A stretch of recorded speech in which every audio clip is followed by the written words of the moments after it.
अरविंद केजरीवाल ने अपने इस्तीफे का ऐलान कर दिया। पार्टी कार्यकर्ताओं को संबोधित करते हुए केजरीवाल ने कहा कि अगले 2 दिन बाद वे सीएम पद से इस्तीफा दे देंगे। केजरीवाल ने इस्तीफे के ऐलान के साथ ही दिल्ली में महाराष्ट्र के साथ विधानसभा चुनाव कराए जाने की मांग भी कर दी। उन्होंने कहा कि अगले 2 दिन में विधायक दल की बैठक होगी और नए मुख्यमंत्री का चयन होगा। अगला सीएम भी आम आदमी पार्टी से ही कोई होगा। अरविंद केजरीवाल ने अपने इस्तीफे का ऐलान करते हुए एक साथ कई निशाना साधने की कोशिश की। एक तो ये कि शराब घोटाला मामले में पकड़े जाने के बाद घोटालेबाज की छवि बनी, उससे मुक्ति मिले। दूसरा, केजरीवाल को पता है कि ऐसे ही सीएम बने रहने से पार्टी का और भी ज्यादा नुकसान होगा, क्योंकि बिना पावर का सीएम कोई काम का नहीं। केजरीवाल के सामने कई दूसरी मजबूरियां भी हैं। पहली मजबूरी है कि केजरीवाल को सीबीआई मामले में शर्तों के साथ जमानत मिली और ईडी के मामले में भी उन्हें अंतरिम जमानत शर्तों के साथ मिली। ऐसी शर्त जो केजरीवाल को सीएम ऑफिस जाने और फाइल्स पर दस्तखत करने से रोकती है। वे कैबिनेट की मीटिंग भी नहीं बुला सकते और ना ही कोई फैसला कर सकते हैं।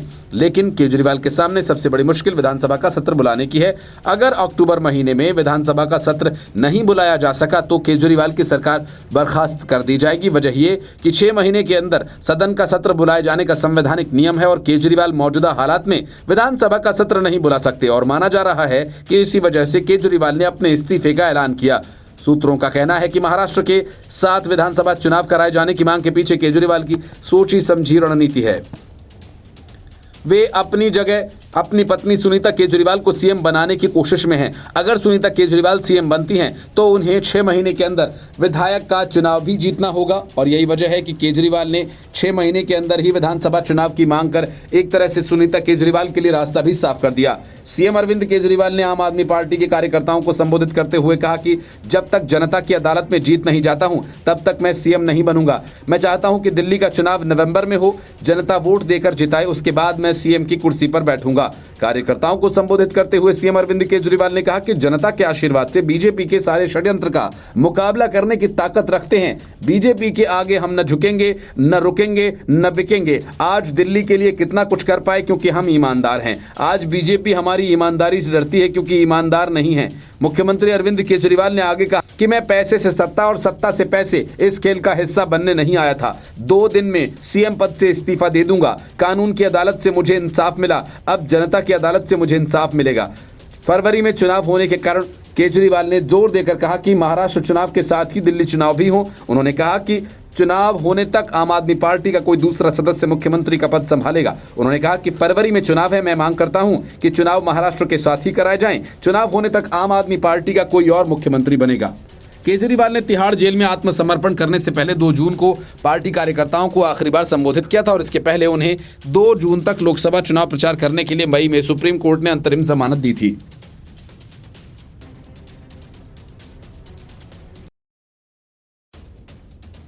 अरविंद केजरीवाल ने गिरफ्तार होने के पहले एक रेफरेंडम कराया था और उनके नतीजों को बताते हुए कहा था कि दिल्ली की जनता का कहना है कि आप जेल से ही सरकार चलाओ।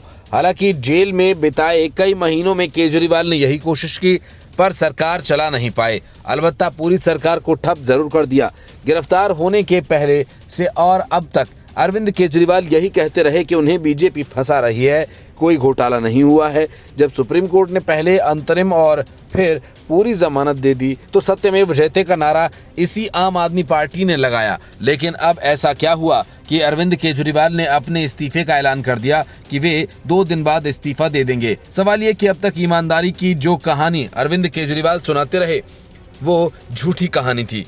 क्या उन्होंने अपने जुर्म का इकबाल कर लिया? यही वजह है कि वे कह रहे हैं कि जब तक पूरी तरह से पाक साफ होकर बाहर नहीं आ जाऊंगा तब तक सीएम की कुर्सी पर नहीं बैठूंगा। और सवाल ये भी कि क्या इस्तीफा देने के बाद वो शीश महल यानी सीएम आवास खाली कर देंगे। और बड़ा सवाल ये कि जिस तरह से उन्होंने नवंबर में चुनाव कराने की मांग की है, अगर वे ऐसा चाहते हैं तो फिर उन्हें अपनी सरकार भंग कर देनी चाहिए। चुनाव अपने आप हो जाएगा, इसके लिए मांग करने की क्या जरूरत है।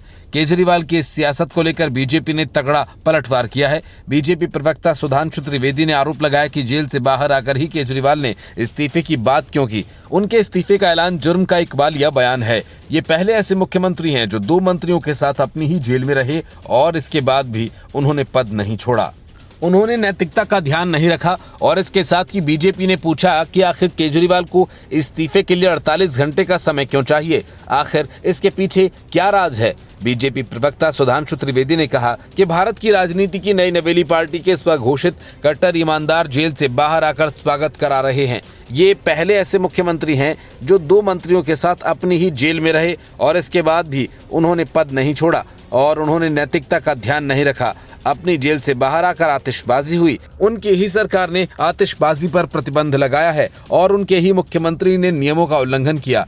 उन्होंने आरोप लगाते हुए कहा कि एक भ्रष्टाचार का आरोपी गुनहगार वीर भगत सिंह के नाम का इस्तेमाल कर रहा है। इससे ज्यादा पीड़ादायक और क्या होगा। भ्रष्टाचार के आरोपी मुख्यमंत्री ने शहीद आजम भगत सिंह की प्रतिष्ठा को धूल में मिलाने का काम किया है।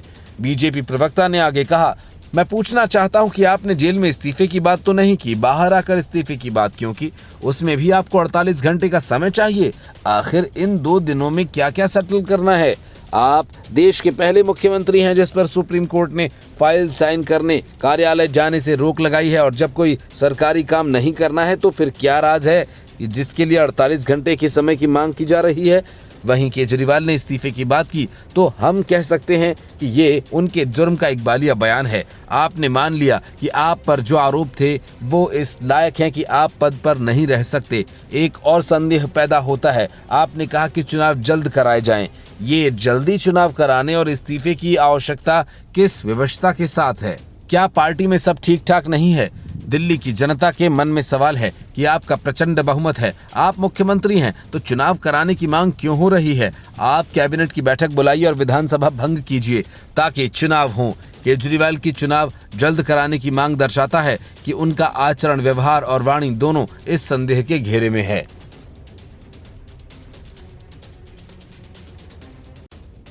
शराब घोटाला मामले में कई शर्तों के साथ जमानत मिलने के बाद जेल से बाहर निकले केजरीवाल ने अचानक इस बात का ऐलान नहीं किया कि वे 2 दिनों बाद सीएम की कुर्सी छोड़ देंगे, कोई दूसरा व्यक्ति सीएम बनेगा। असल में इस ऐलान के पीछे ईडी और सीबीआई के वे पक्के सबूत हैं जिनके आधार पर सुप्रीम कोर्ट ने केजरीवाल पर कई तरह की बंदिशें लगा दी थी। अरविंद केजरीवाल जेल में रहते हुए 177 दिन तक दिल्ली के सीएम बने रहे और सरकार चलाने की कोशिश करते रहे, लेकिन बाहर निकलने के बाद पता चला कि वे अब किसी काम के सीएम नहीं रहे। कई जानकारों का मानना है कि असल में इसके पीछे की वजह सुप्रीम कोर्ट का वो फैसला है जिसमें केजरीवाल को जमानत देते वक्त कई शर्तें रख दी गई थीं। जस्टिस सूर्यकांत और जस्टिस उज्जवल भुइयां की पीठ ने उन्हें सशर्त जमानत दी थी। मतलब साफ था कि जेल से बाहर आए सीएम केजरीवाल कोई भी बड़ा कदम नहीं उठा सकते। दरअसल सुप्रीम कोर्ट ने अरविंद केजरीवाल को जमानत देने के साथ कुछ शर्तों को पालन करने का आदेश दिया। सुप्रीम कोर्ट ने सीएम केजरीवाल को 10 लाख रुपए की जमानत राशि जमा करने का निर्देश दिया और इसके साथ ही उन्हें मामले की मेरिट पर कोई सार्वजनिक टिप्पणी नहीं करने का आदेश भी दिया। सुप्रीम कोर्ट ने यह भी कहा कि केजरीवाल मुख्यमंत्री कार्यालय और दिल्ली सचिवालय नहीं जा सकते। इसके अलावा वो सरकारी फाइल्स पर तब तक हस्ताक्षर नहीं करेंगे जब तक कि दिल्ली के उपराज्यपाल की मंजूरी प्राप्त करने के लिए ऐसा करना आवश्यक न हो।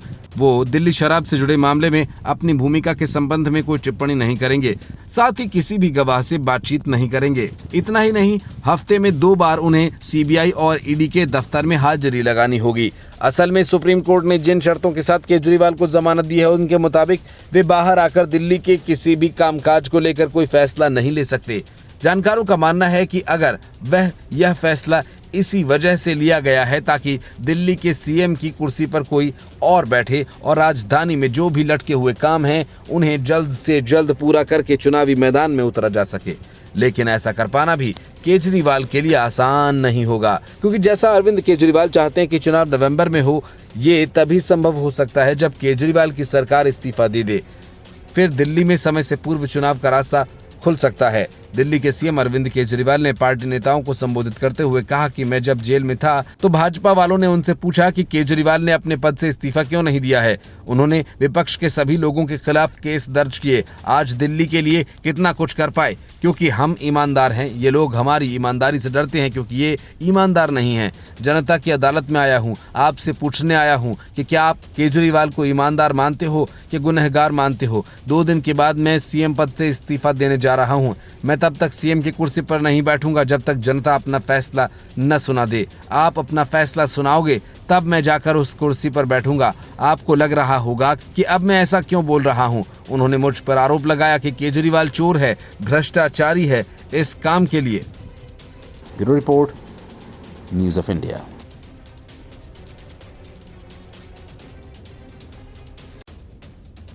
राहुल गांधी को लेकर कांग्रेस भले ही बड़ी बड़ी बातें करे, अभिषेक मनु सिंघवी से लेकर सैम पित्रोदा तक ये कहें कि राहुल गांधी पीएम पद के एकदम परफेक्ट कैंडिडेट हैं।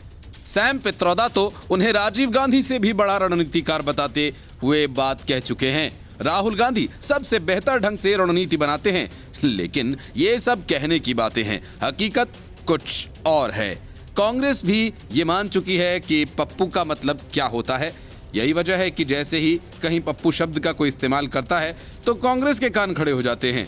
और यही वजह है जैसे ही नोएडा के डीएम के एक पोस्ट में पप्पू शब्द का जिक्र आया, कांग्रेस का पारा 7वें आसमान पर पहुंच गया। कांग्रेस की प्रवक्ता सुप्रिया श्रीनेत ने एक्स पर नोएडा के डीएम के पोस्ट का स्क्रीनशॉट शेयर करते हुए कहा कि उन्होंने राहुल गांधी के लिए अपमानजनक टिप्पणी की।